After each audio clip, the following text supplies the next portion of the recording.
running for the same seat. Assessor. I'm going to come up here, although yes, I'm not sure how much we'll need the microphone. There are not that many of us here, but it's good to see all of you here. Good to see you, Lloyd, again. You know, and Bruce, great to see you. Bruce is an old friend.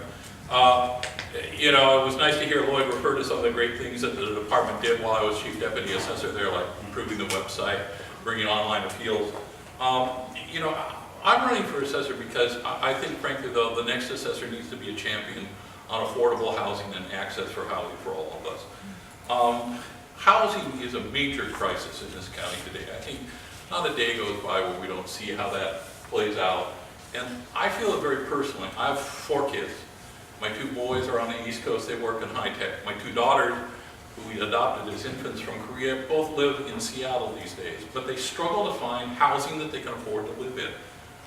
You know, we've got to figure out how for the next generation there's housing available for them, housing to rent.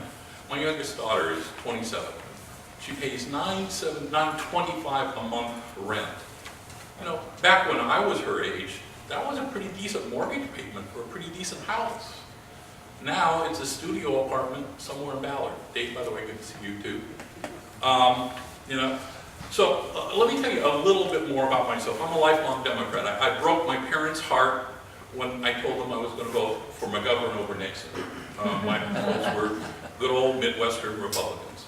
And I continued breaking their heart election after election until my mother finally said, "You are a Democrat, aren't you?" And you know, I went to work for a couple of them. I worked for Al Swift on the Hill, and then I was chief of staff for Ron Sims, and that. I'm a Teamster.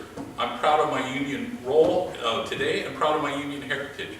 I was a shop steward when I was at King 5 News, and I've for years worked with unions to champion the work of working people to make sure they have a voice at the table. So what are some of the things that we ought to be doing? Well, we need to set values accurately, and Lloyd's right, the department does a great job of that, as it should. But it's got to be about more than just setting values. I think it's got to be about the value of home ownership. And I think there are a couple things we need to do. First and foremost, especially us in this room know, we've got to have tax reform. Our tax system is broke. When you're #1 on the list of most progressive states in the union, that's a list I want to get off. I think it's going to require the leadership of all of us, working with like the county executive, working with the county council, working with local officials on figuring out how can we reform our tax system? How can we somehow make it more equitable and not be driving the middle class out of the hope of owning homes? Second of all, frankly, we've got to reform the senior exemption program. There's an economic threshold that was set almost 20 years ago at $35,000, where seniors are starting out to bump over that threshold and lose that exemption. Sometimes that's the very thing that allows them to hold on to that home.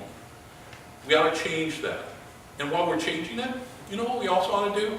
We ought to extend it to the disabled vets of our community who served so well for our nation in Afghanistan and Iraq. Because when they came back, they had given their all for us. It's the very least we can do for them. And finally, we've got to look at how we can take creative steps to stabilize the housing stock. When I was in the assessment's office, one of the things we noticed was we started to see clustering of foreclosures here in South County.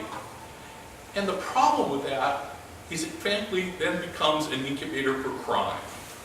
You find squatters lead sometimes to crack houses, to meth labs.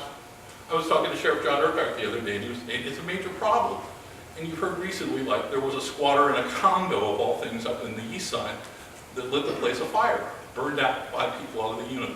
There are problems down here that happen almost on a monthly basis. What we can do is start to work with community groups, the banks and others, in figuring out how do we put that foreclosed housing stock back into the housing pool. How do we get creative and put people that need housing in housing? And finally, the Department of Assessments. I'm glad Lloyd's doing a lot of things. I wish we would have kept up though with like the iPad project that we developed, which was national leading in its nature, noted by Apple and others around the country to be one of the strongest government apps around, but it hasn't been updated in 3 years. we need to figure out how we keep our technology up to date. So those are a few of the things that I want to talk about over these next few months. Any question for John? David? Yes, I heard a lot of stuff that sounds great from a legislative point of view, but assessor is actually a pretty specific job. What would you actually do in terms of your day-to-day job that would actually be different? It's nice to advocate for those things, but you know, assessor's a job. So what would you run differently? The assessor's a job, but the assessor has to look at the holistic approach of housing values. So you have to look at both what's causing values to go up or down. You have to make sure you get those accurate. And then you also have to look at, you know, what can the office do to preserve and stabilize housing values? And those are things that go into both collecting values accurately, but there are also other things. Like what? Like what? Well, part of it is you make sure that your people have the right tools so they can get out and place that fair and accurate value. Part of it is working with others in the community to make sure that housing stock that's available for housing but not used can be put back into use. There are other things. There are other efficiencies that the office could reach that would make outreach to senior citizens more easy for them to file senior exemptions, to file other paperwork and stuff like that. Any other question? Okay. Thank you. Thank you, John. Appreciate it.